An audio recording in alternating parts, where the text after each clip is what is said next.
Hola, buenas tardes. Hola, hola, hola.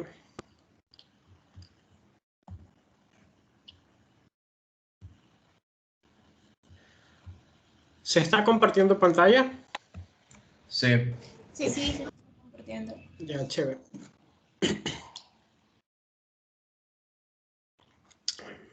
Bueno, chicos, espero hayan tenido una buena semana.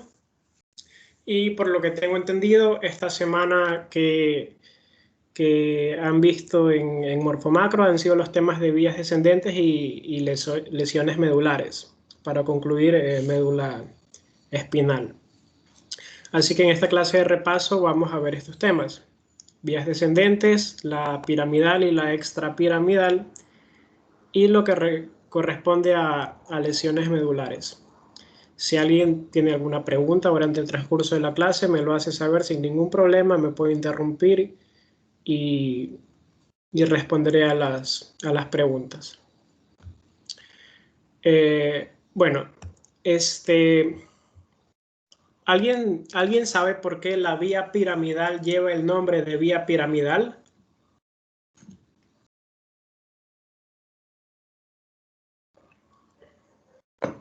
¿No? ¿Alguien lo sabe? ¿Por qué esta vía piramidal lleva ese nombre? Respectivamente la corticoespinal con la geniculada. Por la decusación de las pirámides, ¿no? No exactamente. Esa es una respuesta que muchos estudiantes creemos que es la correcta, que la vía piramidal lleva el nombre de piramidal por la decusación de las pirámides en el bulbo raquídeo. Sin embargo, ese no es la etiología del nombre de vía piramidal. El nombre se focaliza en el origen de la vía piramidal. La vía piramidal es una vía descendente, una vía motora que se origina en la corteza cerebral. Específicamente, esta vía piramidal se origina en la quinta capa de gigantocélulas de Betz del área 4 de Brodmann, de la corteza motora primaria. A ese grupo neuronal, a ese grupo llamado células de Betz o gigantocélulas de Betz, se corresponden con neuronas piramidales. Entonces, como ese es el origen, a partir de esas neuronas piramidales se recibe el nombre de esta vía, vía piramidal. Un poquito para conocer la diferencia, porque hay muchos estudiantes que creemos que el nombre de vía piramidal corresponde a la decusación de las pirámides, lo cual es incorrecto. Bueno, esta vía piramidal, como mencioné, se origina especialmente de la quinta capa de la corteza cerebral en las células piramidales de Betz. Sin embargo, no solamente se origina en la corteza motora primaria. La vía piramidal también se origina a partir de fibras que emergen de la corteza motora secundaria o suplementaria, que es el área 6 de Brodmann, y del área somatosensitiva primaria también, lo que corresponde a las áreas 3, 1, 2 de Brodmann o circunvolución postcentral en el lóbulo parietal. De estas regiones de la corteza cerebral van a nacer estas fibras que van a originar a la vía piramidal, especialmente a las fibras de la quinta capa de gigantocélulas de Betz. Debido a esa disposición, a ese grupo de neuronas, que son neuronas piramidales, esta vía recibe el nombre de vía piramidal. Una vez estas fibras emergen de la corteza cerebral, van a tener una trayectoria en la que van a descender a partir de la corona radiada. Descienden por la corona radiada, atraviesan la corona radiada y se ubican en la cápsula interna. Aquí hay algo importante, chicos. La cápsula interna tiene un brazo anterior, un brazo posterior y una rodilla. Las fibras que se originan de la vía piramidal, específicamente de la córtico-espinal, van a atravesar el brazo posterior de la cápsula interna. ¿Por qué digo esto? Porque la vía piramidal no solamente va a originar a la córtico-espinal, también a la córtico-nuclear, que es una vía que va a a presentar proyecciones hacia los núcleos motores de diferentes nervios craneales.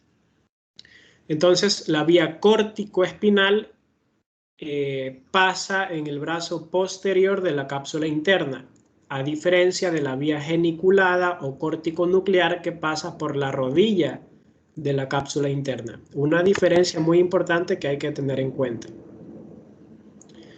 Bueno, entonces, vía piramidal se origina en la corteza cerebral, áreas 4, áreas 6, 312 de Brodmann, descienden por la corona radiada, atraviesan por el brazo posterior de la cápsula interna y se ubican a nivel de la protuberancia anular en el pie del pedúnculo cerebral. Esta vía piramidal va a formar el pie del pedúnculo cerebral. Sigue descendiendo y aquí a este nivel van a haber fibras que van a ser más mediales y fibras que van a ser más laterales. Las fibras que van a encontrarse más mediales a lo que sería la rodilla de la cápsula interna cuando va descendiendo, van a corresponder con fibras que van a inervar a porciones más cervicales. Y las fibras que son más posteriores o más laterales van a ser fibras que van a inervar a los niveles más caudales. Entonces, bueno, esta vía corticoespinal sigue descendiendo, atravesó el nivel mesencefálico, se encontraba al nivel de la protuberancia anular y pasa por la porción basilar del puente. Sigue descendiendo, atraviesa la médula oblongada y aquí es lo importante. A nivel de la médula oblongada, esta vía piramidal, específicamente la córticoespinal, va a presentar una decusación de gran parte de sus fibras. La decusación es que estas fibras se van a hacer contralaterales. Aproximadamente, dependiendo del autor y del libro, entre un 80 y un 90% de las fibras de la vía córtico-espinal se van a decusar a nivel del bulbo raquídeo. Es decir, se van a hacer contralaterales. Por ejemplo, en esta imagen de aquí, este es un corte a nivel del bulbo raquídeo, en el que podemos observar que la vía piramidal está descendiendo en este caso y gran parte de sus fibras se van a decusar, se van a hacer contralaterales para que emerja la vía o el haz córtico-espinal lateral. Aproximadamente un 80 y un 90% de las fibras se decusan a este nivel. Sin embargo, hay otro porcentaje menor, un 8 o 10% aproximadamente, dependiendo del autor, en el que estas fibras de la vía corticoespinal no se decusan a nivel de la decusación piramidal, sino que descienden ipsilateralmente. Pero ¿qué sucede? Estas fibras que van a originar a la vía corticoespinal ventral o anterior se van a decusar a nivel de cada metámera, a nivel de cada segmento medular. Sí se decusa, pero se decusa a nivel de cada metámera, como ven en esta imagen. Miren esta imagen que viene el haz corticoespinal ventral, desciende ipsilateralmente, pero cuando ya se encuentra en cada segmento medular, va a decusarse a través de la comisura blanca anterior. Se decusa. Hay otro porcentaje de la vía córtico-espinal que desciende ipsilateralmente y que nunca se decusa, que es un porcentaje muy mínimo, entre un 2% aproximadamente. Esas fibras no tienen ninguna relevancia clínica, por lo tanto no son de importancia, pero se mencionan en libros, se mencionan que hay aproximadamente un 2% de fibras que descienden ipsilateralmente y que nunca se decusan, que van a presentar proyecciones de manera ipsilateral. Sin embargo, esa vía al corresponder solamente un 2% de la vía total, no presenta ninguna relevancia clínica, por lo tanto no se menciona tanto. Hay que tener en cuenta que cuando hablamos de la vía piramidal nos estamos refiriendo a aquella vía que va a inervar a la musculatura estriada. De tal manera que si existe alguna lesión en la vía piramidal, dependiendo del nivel, van a haber diferentes manifestaciones clínicas, ya sean ipsilaterales o contralaterales. Por ejemplo, si hay una lesión a un nivel supratentorial, cuando hablo de supratentorial me refiero a lo que se encuentra por encima del tentorio. Para los que no saben, el tentorio es la tienda del cerebelo. Si hay una lesión a nivel supratentorial, por ejemplo, en el lóbulo, en el hemisferio derecho del cerebro, por ejemplo, si hay una lesión en el hemisferio derecho del cerebro, la lesión, ¿qué va a ser? ¿Ipsilateral o contralateral? Ipsilateral. No. Contralateral, porque está antes de la decusación. Exacto, contralateral porque está antes de la decusación.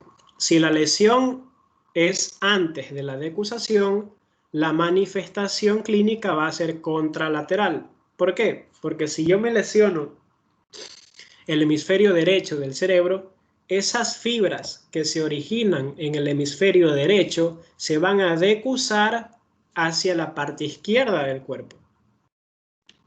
Miren esta imagen. Todo, por ejemplo, este de aquí, digamos que es el hemisferio derecho del cerebro. Y si te lesionas a un nivel por encima de la decusación del hemisferio derecho, las fibras que se originaron, este no es el hemisferio derecho por si acaso, este es un nivel de bulbo raquídeo, solamente es para dar el ejemplo. Si te lesionas el hemisferio derecho, esas fibras que se originaron en el hemisferio derecho se van a hacer contralaterales porque se van a decusar a nivel de la decusación piramidal y van a dirigirse hacia el lado izquierdo para inervar a la musculatura del lado izquierdo del cuerpo. Por lo tanto, una lesión que ocurre por encima de la decusación se manifiesta contralateralmente. Si te lesionas el hemisferio derecho, vas a tener parálisis de los miembros del lado izquierdo. Y viceversa, si te lesionas el hemisferio izquierdo, vas a tener una parálisis de los miembros del lado derecho del cuerpo. Esto ocurre si existe una lesión por encima de la decusación piramidal. Si la lesión es por debajo de la decusación, por ejemplo, en este momento yo hago una lesión a este nivel. Esa lesión se va a manifestar ipsilateral o contralateral. Ipsilateral. Ipsilateral. Correcto, ipsilateral porque las fibras ya se decusaron, ya cruzaron y se hicieron contralaterales. Por lo tanto, si hay una lesión que involucre la parte inferior de la decusación piramidal, la manifestación clínica de esa lesión va a ser ipsilateral porque las fibras ya se decusaron. Estos términos hay que tenerlos en cuenta porque son de gran importancia para resolver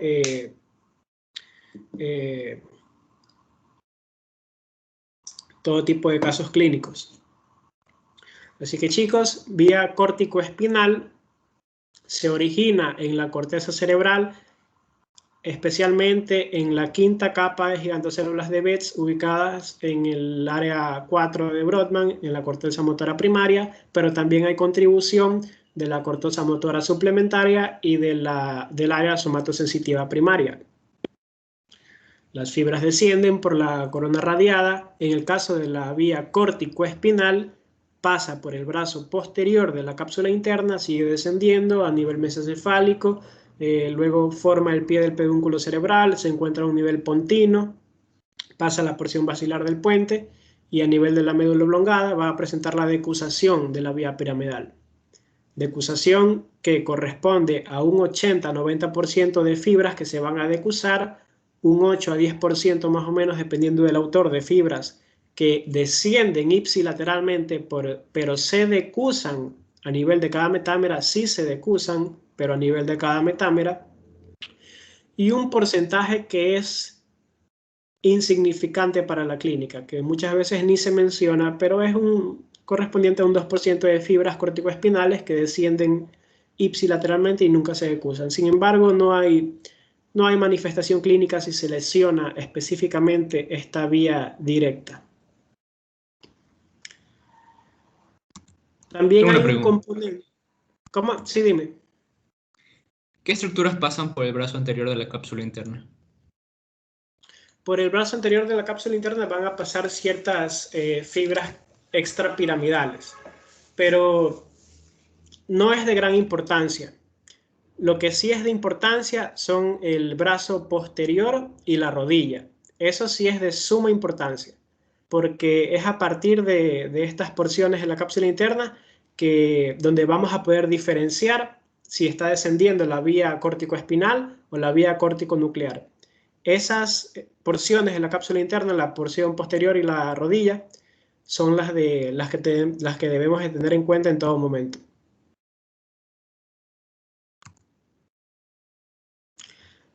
Siguiendo con la vía piramidal.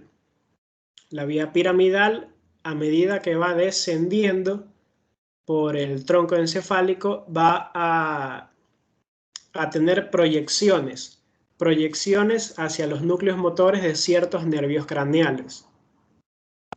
Esto sucede a nivel del tronco encefálico, es decir, antes de la decusación de las pirámides.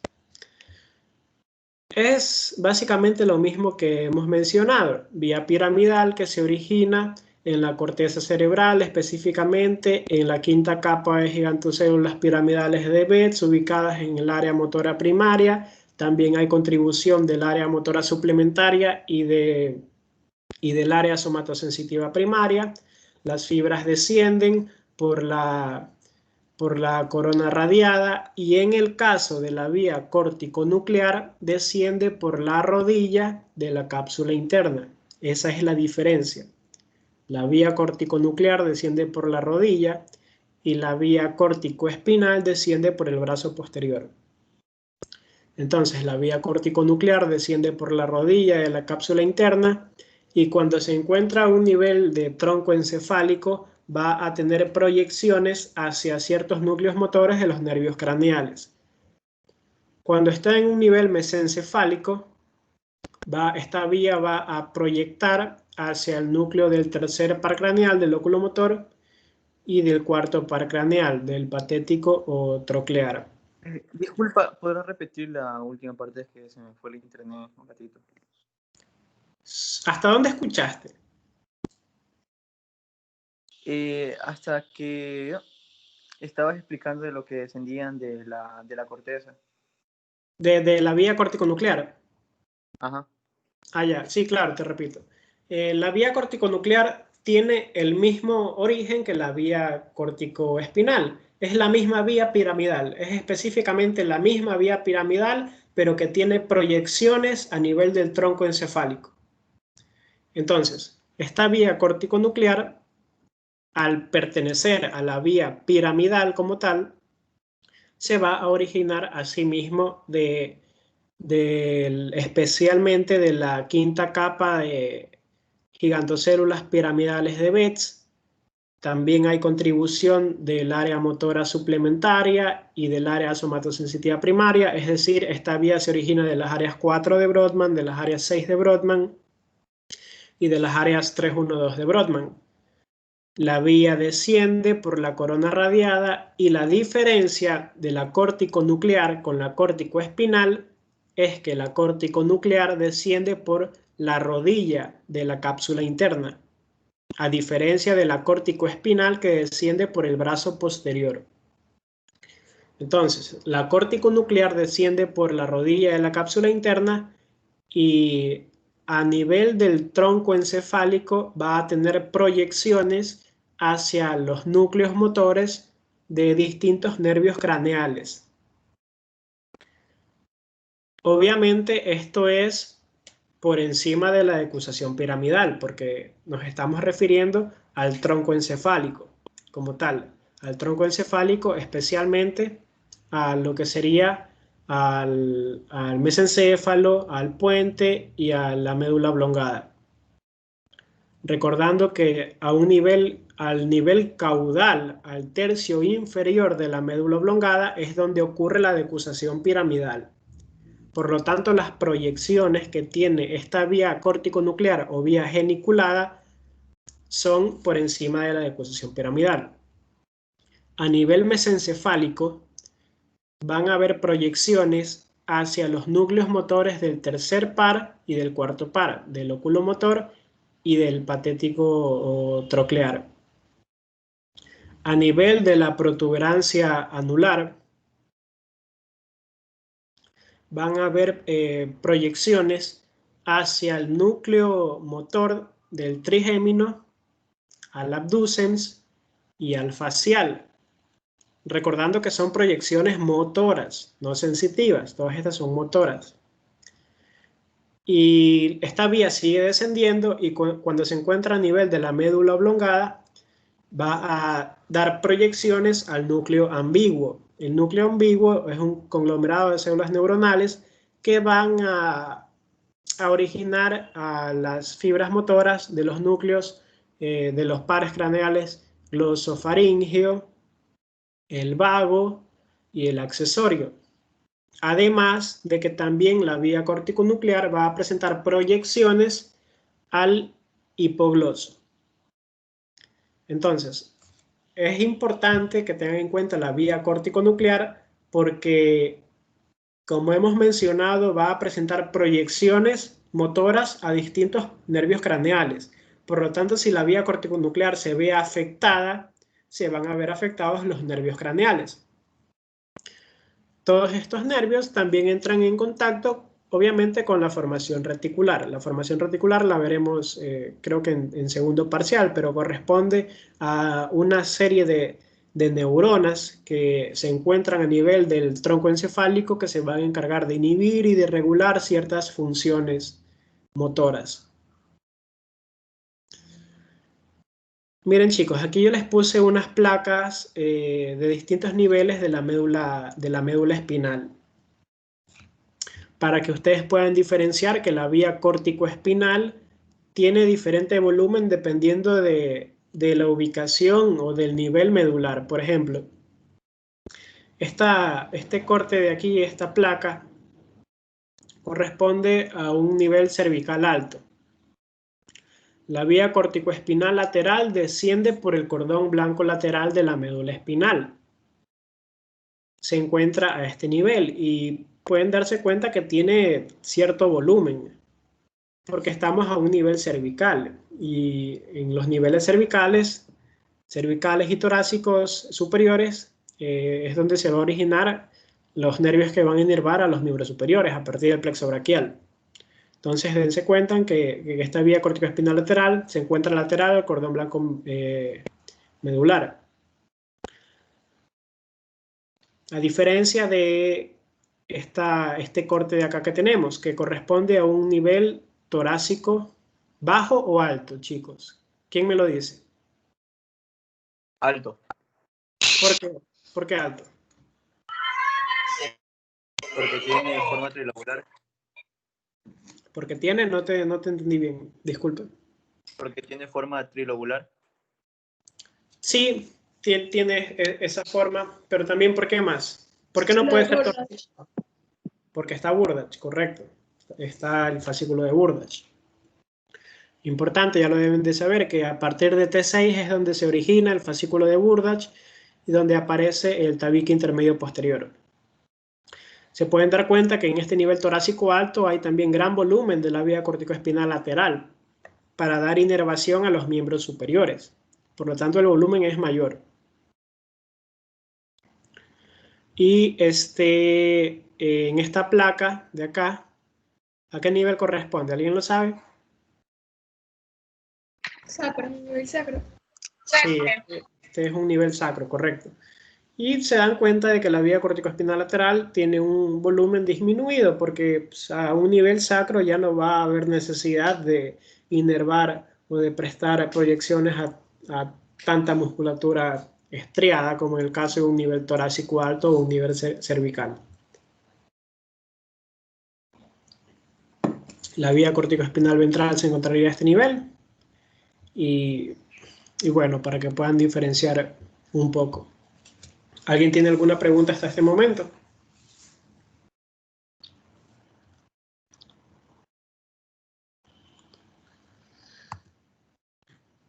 Bueno, pasemos con la vía extrapiramidal. Vía extrapiramidal que corresponde a aquellas vías descendentes que están fuera de la vía piramidal como tal.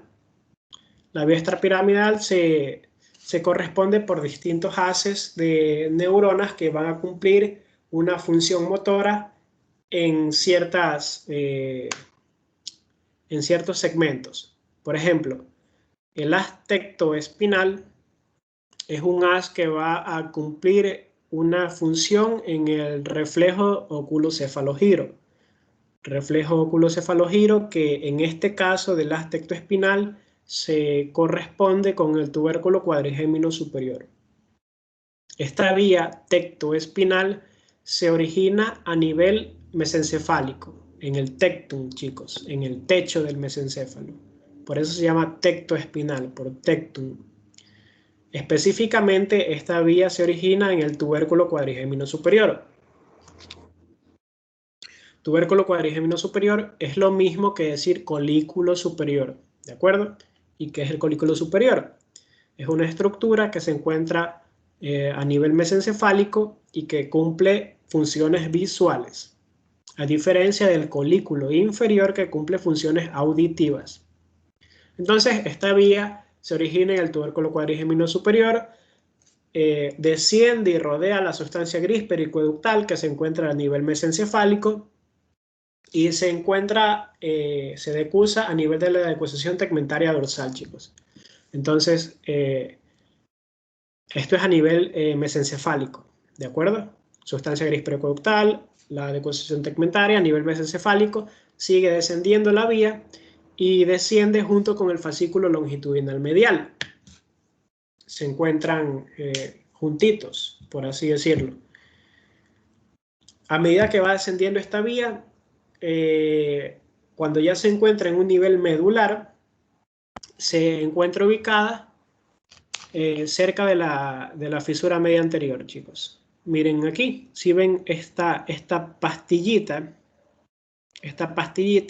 está formada por el haz tectoespinal y el fascículo vestíbulo-espinal medial. Corresponden al reflejo oculocefalogiro. El reflejo oculocefalogiro es cuando nosotros tenemos algún estímulo, por ejemplo auditivo, e inmediatamente nosotros volteamos hacia ese estímulo. Ese es el reflejo oculocefalogiro. Por lo tanto, esta vía tectoespinal cumple la función de mediar movimientos posturales, reflejos en respuesta a estímulos visuales. Es decir, nosotros escuchamos, hay un estímulo ruidoso, inmediatamente volteamos hacia ese estímulo. Ese es el reflejo oculocefalogiro. Otra placa para que ustedes puedan ubicarse a qué nivel desciende en la médula espinal esta vía. Este es el fascículo tectoespinal, que se encuentra muy cerca de la fisura media anterior. Desciende junto con el fascículo longitudinal medial y aquí está también representado el fascículo longitudinal medial. Tenerlo muy en cuenta para el reflejo oculocefalogiro. Esta es la vía eferente, chicos, el reflejo oculocefalogiro. Siguiente vía, el haz rubroespinal. Rubroespinal, chicos. Este haz rubroespinal se origina en el núcleo rojo, ¿de acuerdo? Haz rubroespinal se origina en el núcleo rojo. El núcleo rojo se encuentra a nivel mesencefálico, por lo tanto se origina también en el mesencéfalo. Este núcleo rojo tiene dos porciones. Una porción parvocelular, que es más rostral, y una porción magnocelular, que es más caudal. El núcleo rojo se menciona que se origina más de la parte magnocelular, perdón, el haz rubroespinal se origina más de la parte magnocelular del núcleo rojo. ¿De acuerdo? Entonces el haz rubroespinal se origina en el núcleo rojo, especialmente en su parte magnocelular. Entonces, se origina a nivel mesencefálico, núcleo rojo, y tiene que descender. Por lo tanto, su trayecto es, como se encuentra a un nivel mesencefálico, se menciona la calota mesencefálica, que sería el techo del mesencéfalo. Se encuentra a ese nivel, desciende a sí mismo por la decusación tegmentaria ventral, y este fascículo se ubica a un nivel espinal en el cordón blanco lateral. Muy fácil identificarlo porque se encuentra justo por debajo del córtico espinal lateral. Siempre va a tener esa ubicación. Debajo del córtico espinal lateral se encuentra el rubro espinal. Y incluso se pinta de rojito para que ustedes se acuerden que viene del núcleo rojo, por ejemplo en esta placa. Y si no se acuerdan que se origina del núcleo rojo, supuestamente rubro quiere decir rojo. Entonces, rubro espinal, núcleo rojo. ¿Cuál es la función de este haz rubroespinal? El haz rubroespinal se encargará de facilitar la actividad de los músculos flexores e inhibir la actividad de los músculos extensores. Esto con relación del equilibrio y postura.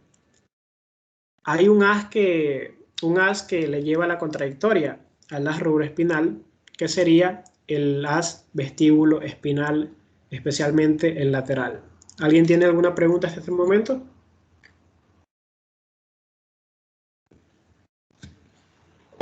Entonces continuemos. Haz vestíbulo espinal, chicos.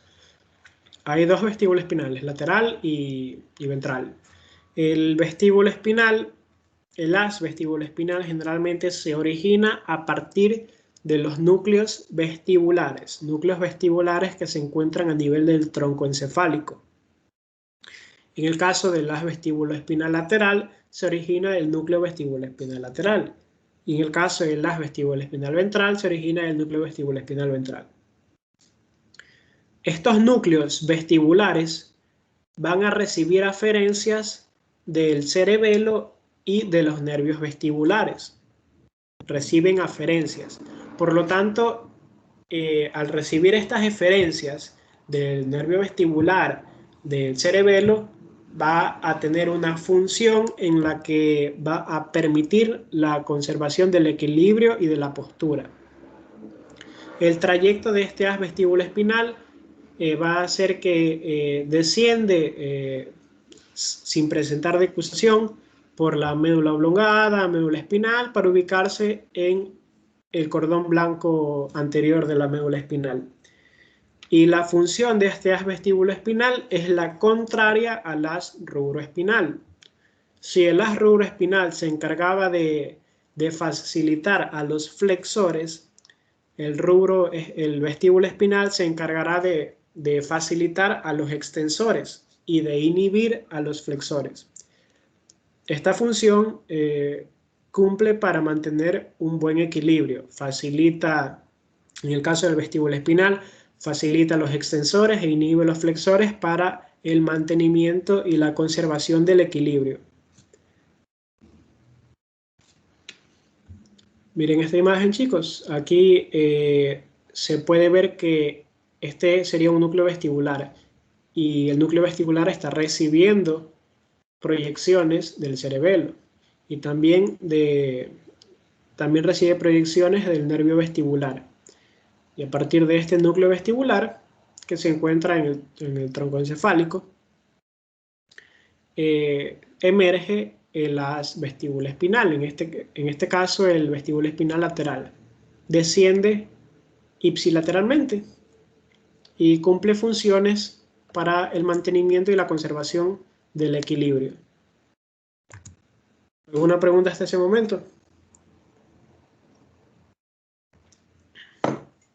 haz reticuloespinal, chicos. Haz reticuloespinal, uno de los principales de la vía extrapiramidal. Este haz reticuloespinal corresponde a dos porciones, una porción protuberancial y una porción vulvar.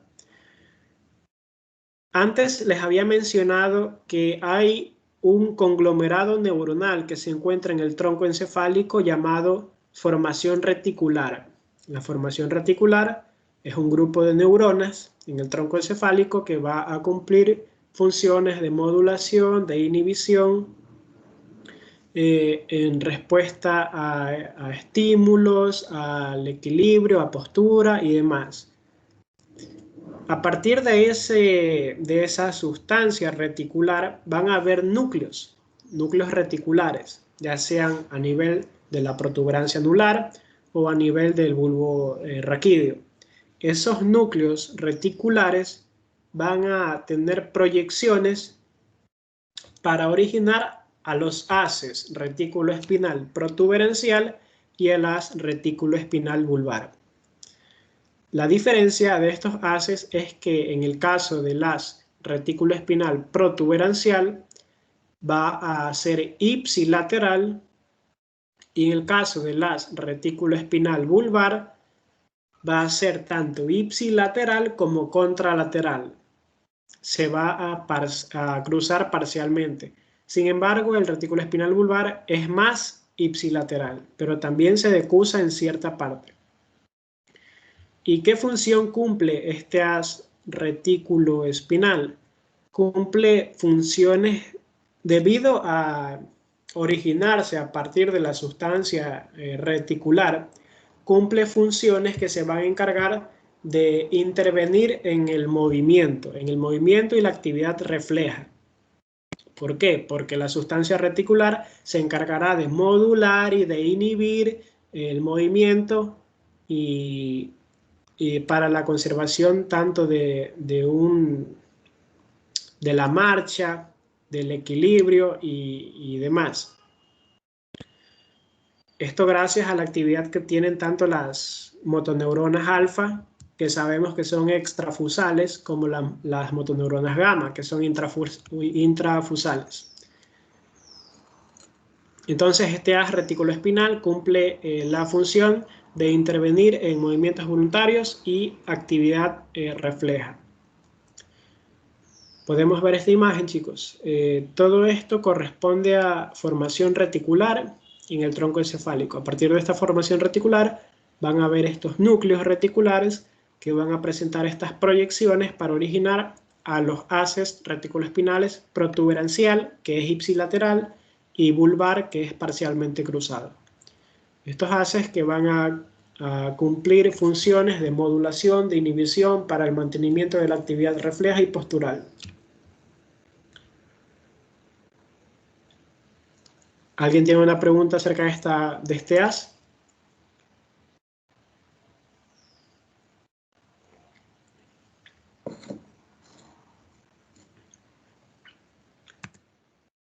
Siguiente haz, chicos, es el haz olivoespinal. El haz olivoespinal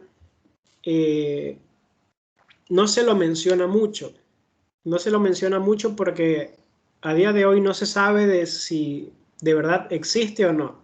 Se cree que puede existir este haz olivoespinal porque si en el caso de que existiera, tendría que emerger a partir de los núcleos olivares, de la oliva vulvar. ¿Con qué función? ¿Qué función cumpliría este haz olivoespinal? Cumpliría función también relacionada a, en este caso, si vendría de la oliva vulvar, cumpliría funciones relacionadas a postura, equilibrio y demás. Pero este haz no se ha confirmado su existencia. Entonces hay muchos autores que lo omiten, que no lo mencionan. Este haz olivoespinal estaría ubicado en la porción más anterior de la médula espinal. Estaría, en el caso de que existiera, estaría ubicado a este nivel. Una porción anterior de la médula espinal. Aquí más o menos. ¿Alguien tiene alguna pregunta con vías? Si no, para empezar con lo bonito que son los síndromes.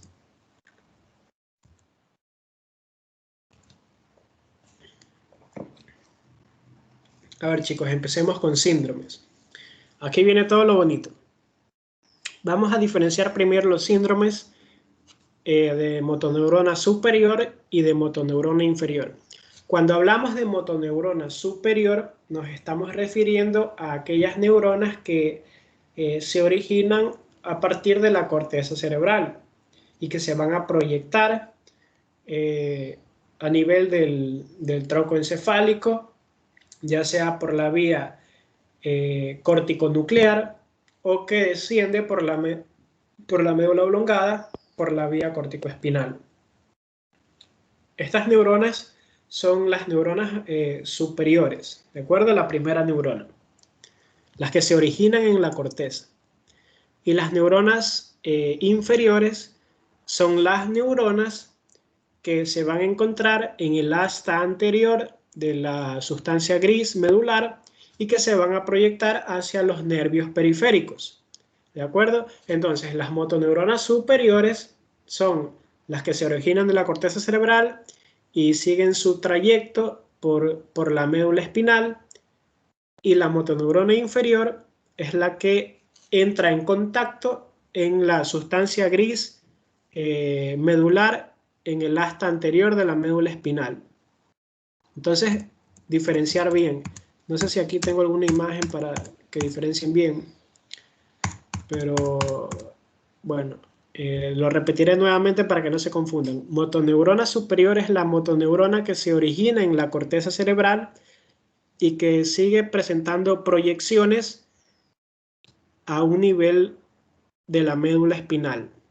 Pero esta motoneurona entra en contacto con el asta anterior de la sustancia gris medular. Cuando entra en contacto con esa sustancia gris anterior, se origina la motoneurona inferior. Motoneurona inferior que se distribuiría, se proyectaría hacia los nervios periféricos para inervar a las extremidades a partir de motoneuronas alfa, que son extrafusales, y motoneuronas gamma, que son intrafusales, que corresponden a inervar a los órganos tendinosos de Golgi y la placa neuromuscular. Entonces, dependiendo si hay una lesión de motoneurona superior, habrán diferentes manifestaciones clínicas a diferencia de si hay una lesión de motoneurona inferior. ¿Qué sucede en una lesión de motoneurona superior? Va a haber una amplia paresia, es decir, va a haber gran debilidad muscular. ¿Por qué? Porque si hay una lesión que inicia en una motoneurona superior, en la corteza o en algún trayecto de esta motoneurona superior, el rango de esas fibras nerviosas para inervar a musculatura estriada va a ser amplio, va a inervar a varios músculos. En cambio, si hay una lesión de motoneurona inferior, la motoneurona inferior es esa motoneurona que se va a proyectar hacia un nervio periférico para inervar a un músculo. Por lo tanto, como ya la proyección es más corta, el rango es menor, va a haber una paresia más circunscrita, va a haber una paresia menor, una debilidad muscular menor.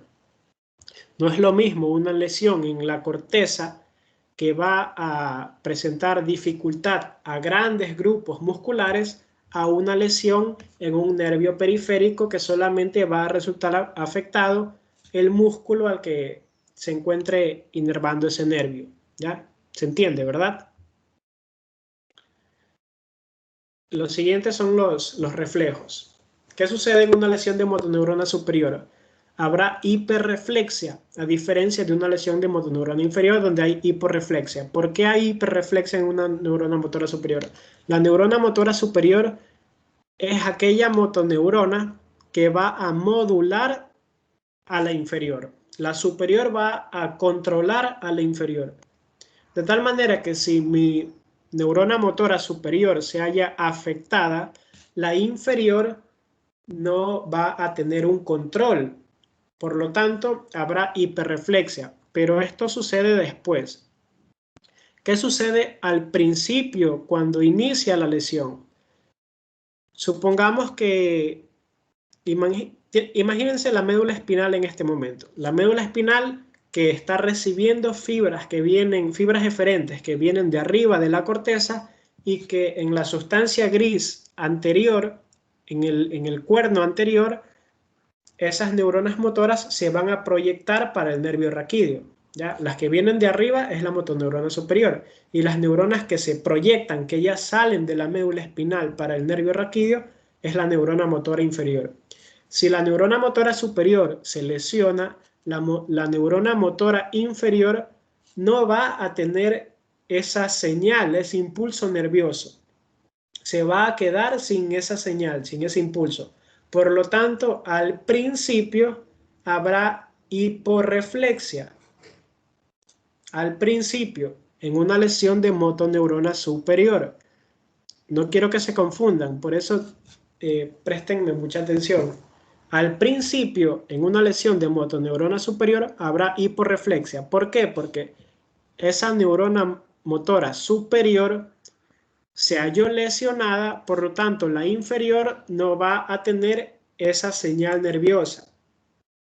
En el caso de que haya una lesión, por ejemplo, de la vía corticoespinal a un nivel supratentorial. ¿De acuerdo? Entonces, ¿qué sucede después? Lo que sucede es que esa neurona motora inferior no solamente va a recibir impulsos nerviosos de la neurona motora superior, por ejemplo, de la vía corticoespinal, sino que también recibe eferencias. ¿De dónde? La neurona motora inferior recibe eferencias de las fibras extrafusales, de fibras intrafusales, de órganos teninosos de Golgi, de la placa neuromuscular. Por lo tanto, después de una lesión de motoneurona superior, al no haber una neurona que esté controlando a la inferior, habrá hiperreflexia. La inferior va a resultarse muy excitada. Entonces habrá mucha hiperreflexia. ¿Qué sucede en la motoneurona inferior? Al lesionarse esa neurona que va a estar proyectándose al nervio raquídeo, ese músculo se va a hallar desnervado. ¿Por qué? Porque la motoneurona inferior ya se lesionó. La vía final común se lesionó. Entonces habrá desnervación de ese músculo. Por lo tanto, habrá hiporreflexia. ¿Qué sucede con el tono? En el caso de una motoneurona superior, de una lesión de motoneurona superior, habrá espasticidad. ¿Qué es la espasticidad? Es una hipertonía, es decir, va a haber mucho tono muscular. ¿Por qué? Porque si la motoneurona superior se halla afectada, no habrá un control sobre la motoneurona inferior, de tal manera que la motoneurona inferior va a resultar muy excitada a partir de la propiocepción inconsciente por los usos neuromusculares, los órganos teninosos de Golgi. Entonces la motoneurona inferior se verá muy excitada al no haber un control de motoneurona superior. Por lo tanto, hay hipertonía. Les voy a poner un ejemplo. Tenemos un paciente que tiene una lesión a nivel supratentorial de la vía piramidal. ¿De acuerdo? Una lesión supratentorial de la vía piramidal es una lesión de motoneurona superior. Ustedes tienen a este paciente, lo tienen sentado. ¿Qué sucede con la espasticidad o hipertonía en navaja de resorte? Lo que sucede con esto de en navaja de resorte es que el miembro inferior del paciente el paciente está sentado, ¿de acuerdo? Entonces las piernas se encuentran verticales. Hay hipertonía de las piernas. Ustedes han visto o han abierto una navaja y se dan cuenta de que el momento en el que abren una navaja, la navaja al principio presenta cierta resistencia. No la pueden abrir con facilidad porque presenta resistencia. por el resorte que tiene la navaja. Sin embargo, cuando ustedes ya abren, la navaja cede y se abre. Sí me doy a entender, ¿verdad? Si no me doy a entender, díganmelo ahora, por favor.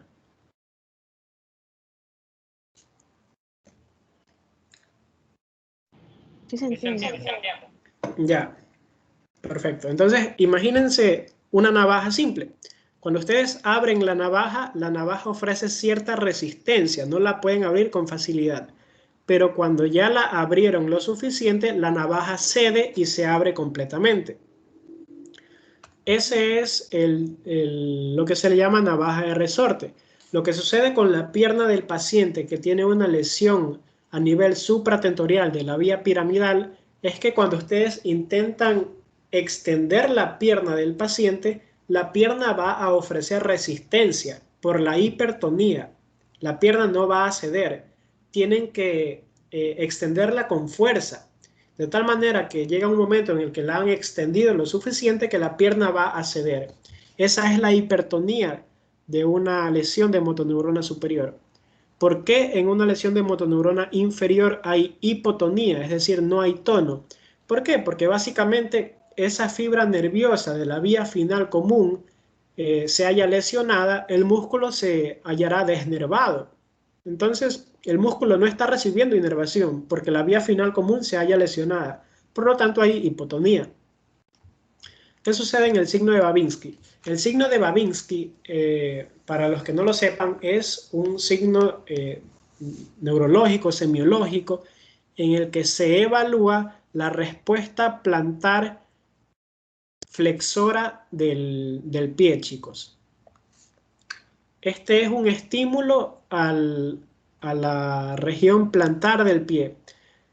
Lo que sucede normalmente es que al haber un estímulo en la región plantar del pie, el primer dedo del pie se flexione. Eso es lo normal. Hagan el intento ustedes en este momento. Rásquense la planta del pie y el estímulo que van a hacer es que el primer dedo se va a flexionar. Esa es la respuesta normal. Esa es una persona normal, que no tiene lesión de motoneurona superior. Sin embargo, una persona que tiene lesión de la motoneurona superior presentará una respuesta plantar cutánea en extensión. Es decir, un estímulo que va a presentarse en la región plantar del pie, el paciente va a responder con la extensión del primer dedo. Esa respuesta es el reflejo cutáneo plantar en extensión positivo o signo de Babinski. Entonces, las personas que tienen motoneurona superior, una lesión, van a presentar signo de Babinski. Al haber un estímulo en la región plantar del pie, el primer dedo se va a extender. En síndrome de motoneurona inferior no sucede eso. El signo de Babinski, chicos, es característico de lesión de vía piramidal supratentorial. Ténganlo muy en cuenta. Por si acaso, en los bebés es fisiológico el signo de Babinski. Los bebés sí tienen una respuesta cutánea plantar en extensión, pero es normal en los bebés. Siguiente signo, en la electromiografía es un examen neurofisiológico en el que se evalúan los músculos. En la electromiografía hay fibrilaciones. ¿Qué evalúa la electromiografía o estas fibrilaciones? La vía final común. La vía final común es la motoneurona inferior. Son las fibras nerviosas que van a terminar inervando a esa placa motora muscular. Entonces, en una lesión de motoneurona superior, ¿habrán fibrilaciones? No. ¿Por qué? Porque el músculo sí está inervado. El músculo sí está inervado. A diferencia de una lesión de motoneurona inferior, en donde el músculo se hallará desnervado. ¿Por qué? Porque la motoneurona inferior es la que va a inervar, es la vía final común, la que va a inervar a ese músculo. Por lo tanto, sí hay fibrilaciones en síndrome de motoneurona inferior. Y atrofia muscular. En motoneurona superior habrá poca o nula atrofia. ¿Por qué? Porque el músculo sí estará siendo inervado. Está siendo inervado por la inferior, porque la única que se lesionó es la superior. Sin embargo, la atrofia muscular en motoneurona inferior será intensa. ¿Por qué? Porque se hallará desnervado. ¿Lo comprenden, chicos? Sí me di a entender cuándo es hiperreflexia, cuándo es hiporreflexia, cuándo es espasticidad, cuándo es hipotonía. Si hay alguien que no me entendió, me lo puede decir sin ningún problema. Recuerden, chicos, hiperreflexia. Dime. ¿Podrá repetir lo de los reflejos, por favor? Sí, claro. Lo que sucede con los reflejos es lo siguiente. La motoneurona superior se va a encargar de controlar y de modular a la motoneurona inferior, ¿de acuerdo? La superior es la que le va a refinar a la inferior para que haga la acción que tiene que hacer. Entonces, si la motoneurona superior se halla afectada, no habrá alguien quien le tenga que regular a la motoneurona inferior. Entonces la motoneurona inferior se verá muy excitada, muy exaltada. Por lo tanto, en un síndrome de motoneurona superior habrá hiperreflexia. Hiperreflexia quiero decir que los reflejos nerviosos serán muy fuertes. Entonces, eso quiere decir hiperreflexia. ¿Por qué? Porque la motoneurona superior está lesionada, no va a estar controlando a la inferior. A diferencia de un síndrome de motoneurona inferior. Véanlo de esta manera más fácil todavía. La motoneurona inferior es la motoneurona que va a presentar proyecciones a los nervios periféricos. Los nervios periféricos, las motoneuronas, están conformadas por dos tipos de motoneuronas. Las motoneuronas alfa, que van a inervar a fibras extrafusales, y las motoneuronas gamma, que van a inervar a fibras intrafusales. Las fibras intrafusales, recuerden fisiología con el Dr. Ferretti, corresponden a los órganos tendinosos de Golgi y a las placas neuromusculares. Entonces, órganos tendinosos de Golgi y los neuromusculares se encargaban de los reflejos, ¿de acuerdo? ¿Qué sucede si esa motoneurona que tiene que llevar esa información se verá afectada? No habrán reflejos. Entonces hay hiporreflexia. Entonces recuerden, motoneurona inferior es la de los nervios periféricos. Motoneuronas alfa, fibras extrafusales, motoneuronas gamma, fibras intrafusales, órganos tendinosos de Golgi, las neuromusculares, que se encargarán del arco reflejo. Si la motoneurona inferior se halla afectada, no habrá arco reflejo. Por lo tanto, hay hiporreflexia. ¿Sí me di a entender ahí? Sí, muchas gracias. Perfecto. Recuerden, chicos, el signo de Babinski. Lo normal es que al haber un estímulo en el reflejo cutáneo plantar haya flexión del primer dedo, lo normal. Si el paciente a este estímulo, que generalmente se hace con un objeto metálico, el primer dedo se halla en extensión, eso es causa por una lesión supratentorial de la vía piramidal. Vamos con los síndromes medulares. Síndrome medular central o siringomielina.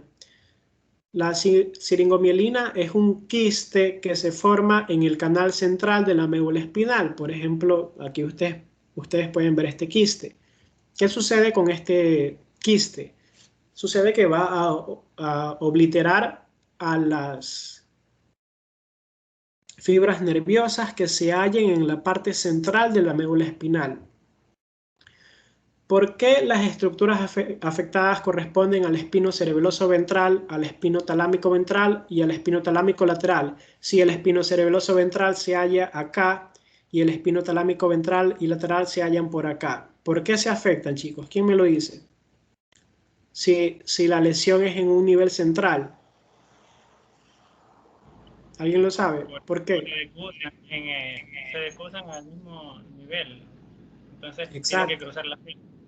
Exacto. ¿Por qué? Porque estas fibras espinocerebeloso ventral se decusa en la comisura blanca medular. Espinotalámico, tanto ventral como lateral, también se decusan. Entonces, al haber una afectación de la parte central de la médula espinal, las fibras que se decusen se verán afectadas, en el caso del síndrome medular central.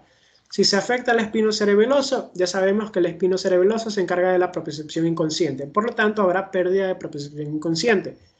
El espinotalámico ventral sabemos que es termoalgesia y el espinotalámico lateral sabemos que es tacto protopático y vibración. Por lo tanto, estas funciones se ven afectadas.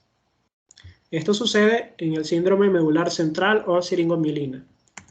Síndrome medular posterior o tabes dorsal. ¿Qué es el tabes dorsal? Es una neurodegeneración de las fibras nerviosas que se hallan en la porción del cordón blanco medular posterior.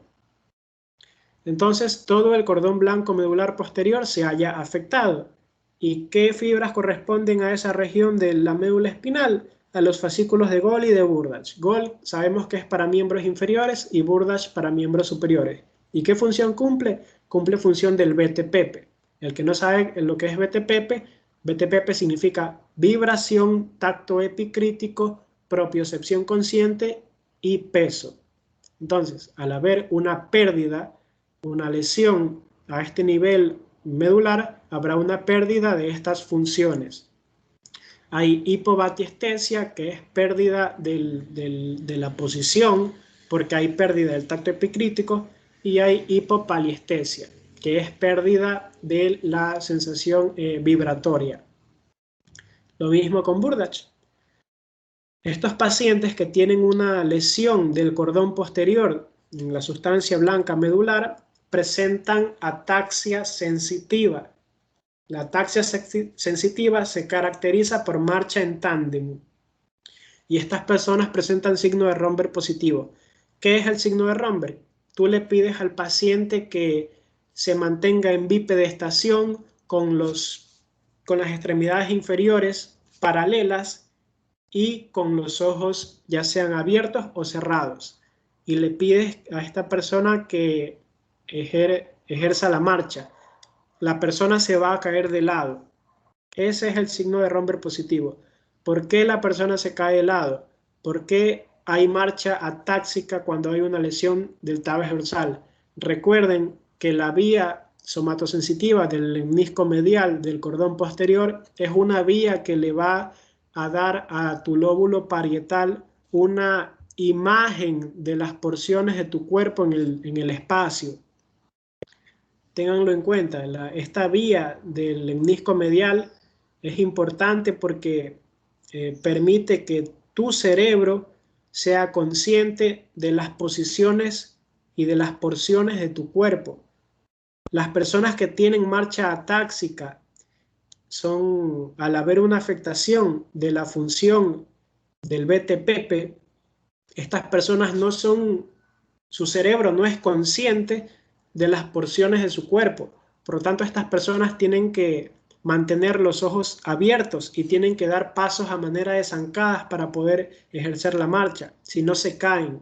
¿Por qué? Porque normalmente cuando nosotros, por ejemplo, estamos mirando a otra parte o con los ojos cerrados, yo soy consciente de que mis pies están tocando el piso, yo soy consciente de que tengo las piernas cruzadas, yo soy consciente de que justo delante de mi pie hay un objeto que me impide el paso, sin que yo lo vea. Y las personas que tienen ataxia sensitiva, que tienen esta pérdida del BTPP, esta pérdida de la proyección al lóbulo parietal, su cerebro no es consciente de las porciones de su cuerpo, por lo tanto pierden equilibrio, pierden estabilidad. Sí queda claro, ¿verdad? Porque ustedes tienen que tener en cuenta la función del cordón posterior, de la vía del lemnisco medial.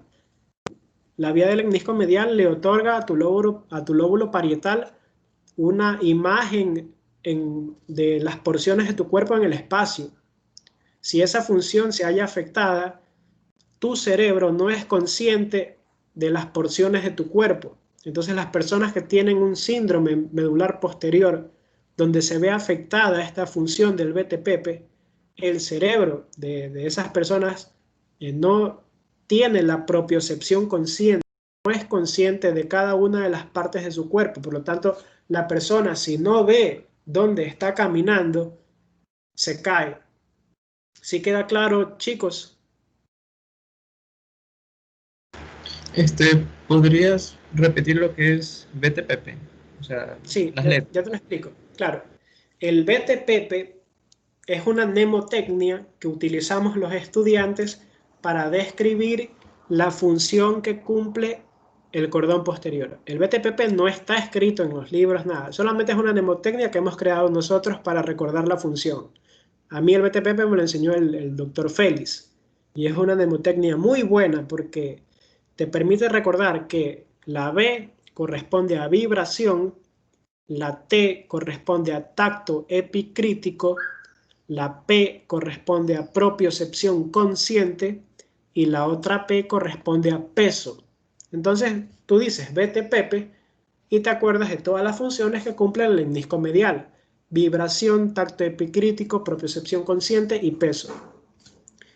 ¿Qué función cumple esto de propiocepción consciente? ¿Qué es la propiocepción consciente? Para el que no lo sepa, la propiocepción consciente es, bueno, obviamente se proyecta en la corteza del cerebro. ¿Y qué función cumple? Básicamente, esta vía del lemnisco medial a través de vibración, de tacto epicrítico, de propiocepción consciente y de peso, esta vía le da a tu lóbulo parietal, porque recuerda que esta vía se proyecta en el área somatosensitiva primaria, en las áreas 3, 1, 2 de Brodmann.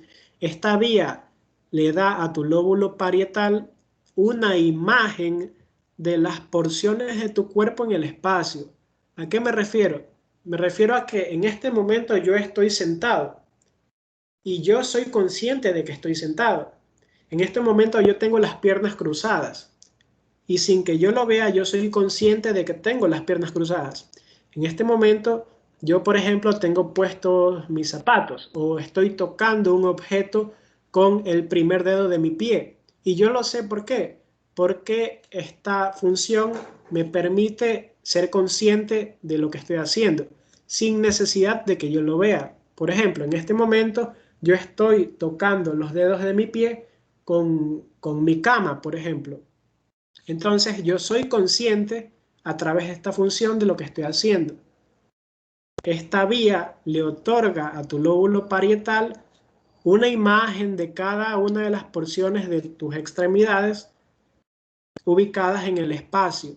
Entonces tú eres consciente sin necesidad de ver de lo que están haciendo tus piernas o tus brazos.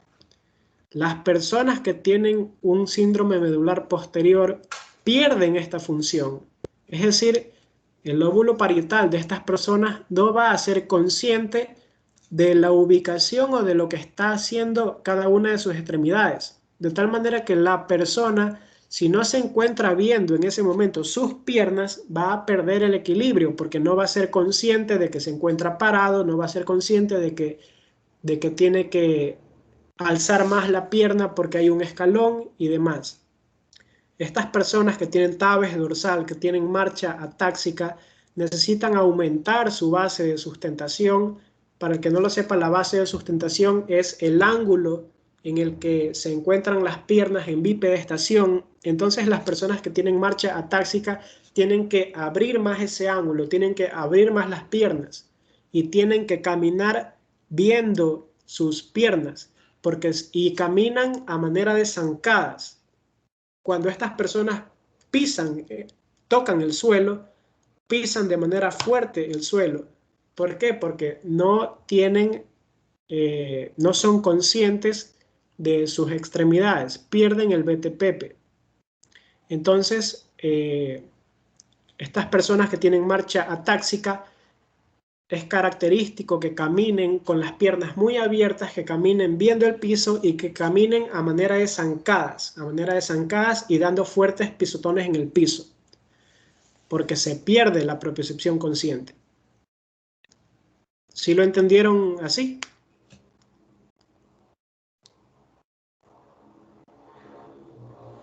Sí, sí. Perfecto. Siempre tengan en cuenta la función del lemnisco medial, chicos. La función de la propiocepción consciente. Síndrome medular anterior. Básicamente, este síndrome medular anterior, de manera general, se ocurre debido a una obliteración de la arteria medular, de la arteria espinal anterior, perdón. Generalmente se da de manera bilateral. ¿Y cuáles son las alteraciones clínicas de este síndrome medular anterior? Básicamente los haces espinocerebeloso ventral, espinotalámico lateral, espinotalámico ventral, los haces córtico-espinales y el haz rubroespinal y vestíbulo espinal lateral se hallan afectados.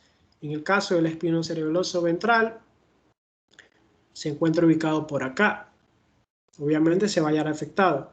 Espinotalámico lateral y espinotalámico ventral, lo mismo. Se encuentran más o menos a este nivel. Por lo tanto, espinocerebeloso ventral, hay una pérdida de la propiocepción inconsciente, espinotalámico lateral, termoalgesia, espinotalámico ventral, pérdida del tracto protopático y de la vibración, y los haces corticoespinales también se hallarían afectados en parte. Las manifestaciones clínicas son similares al síndrome de motoneurona superior, son similares, no son los mismos. Y dependiendo del nivel medular en el que se halle la lesión medular, puede haber paraplegia o tetraplegia, dependiendo del nivel, ¿de acuerdo? También se hallan afectados los haces rubroespinal y vestíbulo espinal lateral, acordándonos que cada uno corresponde a la hiperextensión de los músculos y el otro a la hiperflexión. Recuerden que este síndrome generalmente se da por una obliteración de la arteria espinal anterior, que generalmente es bilateral la proyección. Siguiente lesión medular es el síndrome de Bronze-Quart o hemisección medular. Este síndrome ocurre generalmente por algún trauma en la médula espinal. Y al haber una hemisección de la médula espinal, habrán fascículos que vayan a manifestarse ipsilaterales y fascículos que se manifiesten contralaterales. Por ejemplo, fascículos de Goli y de Burdach, ambos se hallan afectados. Por lo tanto, hay pérdida del BTPP de estas funciones, ¿de acuerdo? Pero solamente esto es hemisección medular. Entonces, hay hipovatiestesia, que es pérdida de la posición, de esa sensibilidad, e hipopaliestesia, que es pérdida de la vibración. Los fascículos corticoespinales se hallan afectados y acordándonos que esta es una lesión medular, estamos hablando de que es una lesión por debajo de la decusación piramidal. Por lo tanto, la manifestación clínica es ipsilateral. Hay una hemiplegia ipsilateral. Y los fascículos espinotalámicos, lateral y ventral, se manifiestan contralateralmente. ¿Por qué? Porque estos fascículos se decusan a nivel de la comisura. En tanto, hay una manifestación clínica contralateral. Y finalmente el síndrome medular completo, básicamente una sección medular en la que hay una pérdida de la función nerviosa por debajo de esta lesión, por debajo del nivel de la lesión. Pérdida de sensibilidad somática, función motora, sensibilidad visceral, actividad refleja y el tono muscular. Chicos, ¿alguna pregunta? Porque ya acabamos con... ¿Puedes repetir qué era hipobatiestesia? ¿El qué? Hipobatiestesia. Hipobatiestesia es la pérdida de la sensación de la posición. Cuando hablamos de posición, me refiero a la función que cumple el BTPP de la propiocepción consciente. Cuando hablamos de tabes dorsal, yo les decía que el lemnisco medial le atribuía a tu lóbulo parietal una imagen de la posición de las porciones de las extremidades de tu cuerpo en el espacio, ¿no? Le otorga a tu lóbulo parietal una imagen de tus extremidades en el espacio. Entonces, la hipobatiestesia es la pérdida de esa sensación de posición.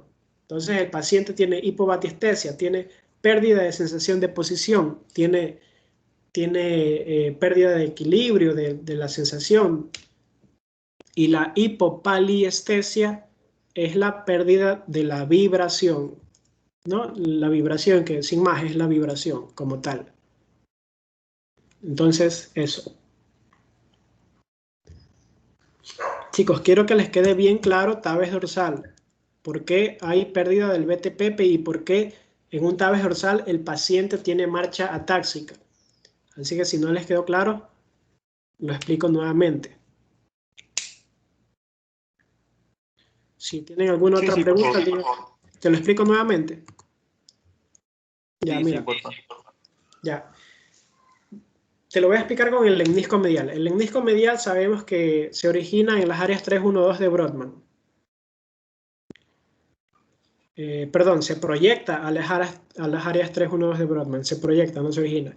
¿Y cuál es la función que cumple el lemnisco medial? Básicamente cumple la función del BTPP. ¿Qué es el BTPP? El BTPP es vibración, tacto epicrítico, propiocepción consciente y percepción del peso. La propiocepción consciente es una propiocepción que se proyecta en la corteza cerebral. ¿Y qué hace la propiocepción consciente en conjunto de todas estas funciones? Estas funciones, al proyectarse en el lóbulo parietal, en las áreas 312 de Brodmann, le otorgan a tu cerebro, a tu corteza cerebral, de cierta manera, una imagen en el espacio de las porciones de tus extremidades. De tal manera que tú en este momento, si flexionas las piernas, tú eres consciente de que tienes las piernas flexionadas. No porque las estés viendo, sino porque tú eres consciente de ese movimiento que hiciste. De la misma manera que si tú tienes puesto, por ejemplo, tus zapatos, tú eres consciente sin ver tus pies de que tienes puestos zapatos. Si tuvieras puestos zapatos sin medias, tú eres consciente sin ver tus pies que tienes puestos zapatos sin medias. Si en este momento tú con los dedos de tu pie tocas algún objeto, tú eres consciente de que estás tocando un objeto sin necesidad de que veas que estás tocando un objeto. Eso es propiocepción consciente. Y eso se hace consciente en la corteza cerebral, en el lóbulo parietal. De tal manera de que tú sabes que estás tocando ciertas cosas o de que tienes tus piernas en ciertas posiciones sin necesidad de verlas. Cuando tú estás por la calle caminando, tú no necesariamente caminas viendo al piso. ¿Por qué? Porque tú eres consciente de que estás caminando o eres consciente de que tienes que subir escalones sin necesidad de que tengas que ver los escalones. Eso es propiocepción consciente. Un paciente que tiene tabes dorsal donde se afecta la vibración, el tacto epicrítico, la propiocepción consciente y el peso, este paciente no tiene esta propiocepción consciente que le otorga esta función de que el cerebro cree una imagen en el espacio de las porciones de sus extremidades. De tal manera que esta persona no es consciente de que tiene algo puesto en los pies, no es consciente de que tiene las piernas cruzadas o no es consciente de que tiene que subir escalones. Esta persona, cuando tiene que ejercer la marcha, normalmente al haber una afectación de estas funciones, esta persona necesita ver el piso para poder caminar. Si esta persona no ve el piso, se va a caer. ¿Por qué? Porque al haber pérdida de la propiocepción consciente, el cerebro no será capaz de ejercer la marcha. La persona necesita ayudarse por estímulos visuales para caminar, la persona que tiene tabes dorsal. Y aún así, ayudándose a través de la vía visual, esta persona va a caminar tambaleándose, lo que se denomina marcha en tándem, porque se tambalea. Y esta persona ejerce la marcha a manera de grandes zancadas, es decir, va a dar pasos grandes y va a dar pisadas fuertes en el piso. ¿Por qué? Porque esta persona no va a ser consciente de sus movimientos somáticos. Entonces, tengan en cuenta de que el BTPP, la función que cumple el lemnisco medial es que le va a otorgar al lóbulo parietal una imagen en el espacio de las porciones de tu cuerpo, para que tú, sin necesidad de tener que ver tus piernas, realices funciones motoras con ellas, cruzar las piernas, caminar, ser consciente de que tienes puestos objetos y demás. ¿Alguna pregunta?